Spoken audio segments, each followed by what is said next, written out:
Cześć, witajcie, z tej strony Szymon Chałupka z kanału Filmujemy i na samym początku bardzo ważna informacja, ponieważ w poprzednim odcinku, tutaj macie kartę, była ankieta dotycząca założenia grupy takiego kanału jak ten, na którym się znajdujecie, no i generalnie stwierdziliście, że warto taką grupę założyć. No to ja wam ją założyłem. Link macie w opisie, serdecznie zapraszam. Tam będziemy odpowiadać na wszystkie swoje pytania, zastanawiać się nad sprzętem, no generalnie wszystko będzie tam dostępne dla was.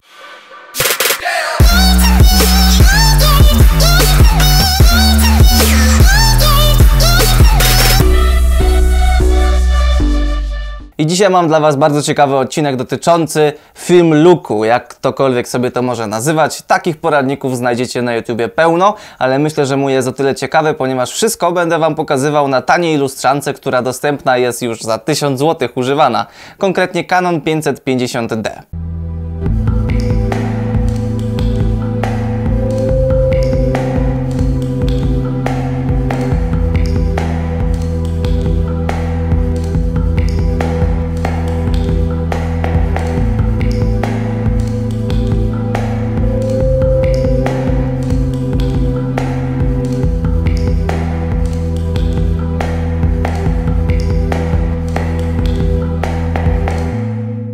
I cały dzisiejszy film będzie oparty na krótkich strzałach, czyli konkretne informacje na temat tego, jak zrobić z waszej lustrzanki film look. Nie jest to takie wcale proste i nie jest to też taki film look, jak sobie możecie wyobrazić, ale na pewno warto zastosować moje wskazówki. Więc przejdźmy do pierwszej. Pierwszą rzeczą, którą chcę wam pokazać, to tak zwany picture style, czyli profil kolorystyczny, który pewnie macie ustawiony na standardowy, a to jest bardzo duży błąd. Więc wystarczy, że w waszej lustrzance przejdziecie w miejsce, gdzie możecie zmienić ustawienia na użytkowe i po prostu ustawić to, co wam teraz mówię. Sharpness, czyli ostrość, ustawiamy na 0, kontrast również ustawiamy na 0, saturację tylko 2 punkty niżej, a color tone zostawiamy w miejscu. I teraz muszę powiedzieć jeszcze jedną ważną informację, żeby zaraz się tutaj nie zleciały pewne osoby. To wszystko, co wam powiedziałem, jest tak naprawdę sztuczne, czyli sztucznie zmieniamy ten picture style. To nie jest zmiana na matrycy, tak jak popularne profile, na przykład S-Log, S-Log 2, S-Log 3, ale na pewno ułatwi wam to późniejszą pracę na waszym materiale, który nagracie. I tak teraz widzicie materiał, który nagrany jest za pomocą standardowego picture stylu, a tak wygląda to samo ujęcie, tylko z tym flat picturem.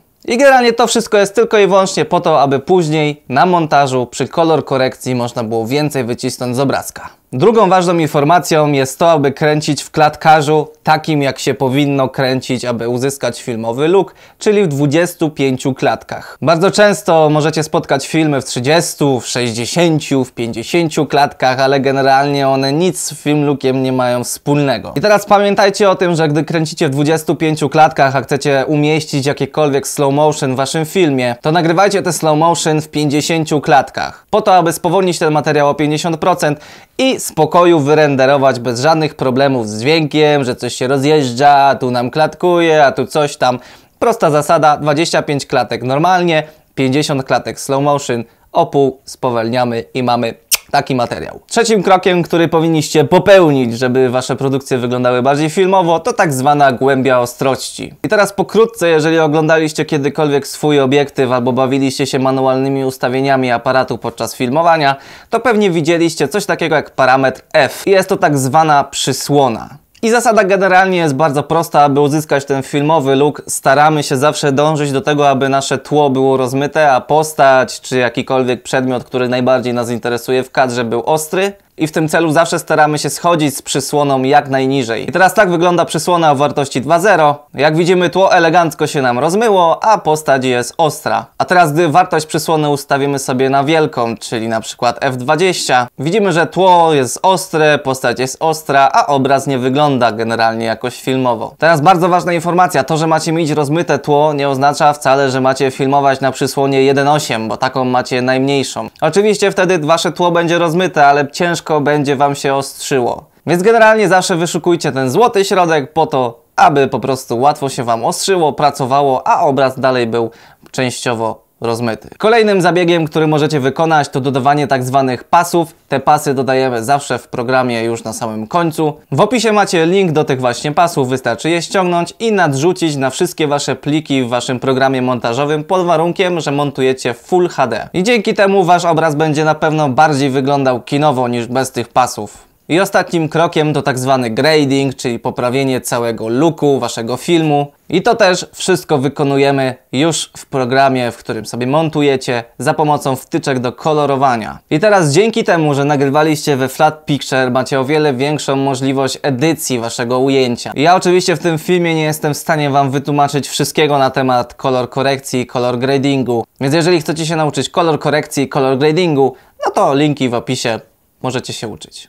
I jeszcze kilka słów, bo nie każdy o tym w swoich filmach, o film looku mówi. Pamiętajcie o tym, że nie tylko kamera może wam dać właśnie ten film look, tylko generalnie całe oświetlenie, cały dźwięk w filmie to są bardzo ważne rzeczy, które wpływają na to, że później ktoś może powiedzieć: ej, to wygląda naprawdę filmowo. Więc nie dajcie się zwieść, żeby sobie kupować Sony A7S II i kręcić we Zlogu 2 i macie super filmowe efekty, wow, ale jestem super. Tylko generalnie zawsze chodzi o to, żeby ustawić dobrze wasz aparat, jak filmujecie, żeby filmować przy fajnym oświetleniu i żeby zawsze dodać jakiś fajny dźwięk w filmie. Do tego oczywiście dochodzi kompozycja kadru, do tego dochodzi color grading i wiele innych rzeczy, które wpływają właśnie na efekt finalny, który możemy nazwać, że jest film lookiem. Ale jak generalnie nauczycie się tych 5 podstawowych zasad, to będą wasze obrazki wyglądały o wiele lepiej. No i co? To by było na tyle. Ja mam nadzieję, że widzimy się za tydzień. Nie zapomnijcie o tym linku do grupy i tam możecie wypytywać się o cokolwiek. Inni ludzie będą również się tam udzielali. Ja będę też coś tam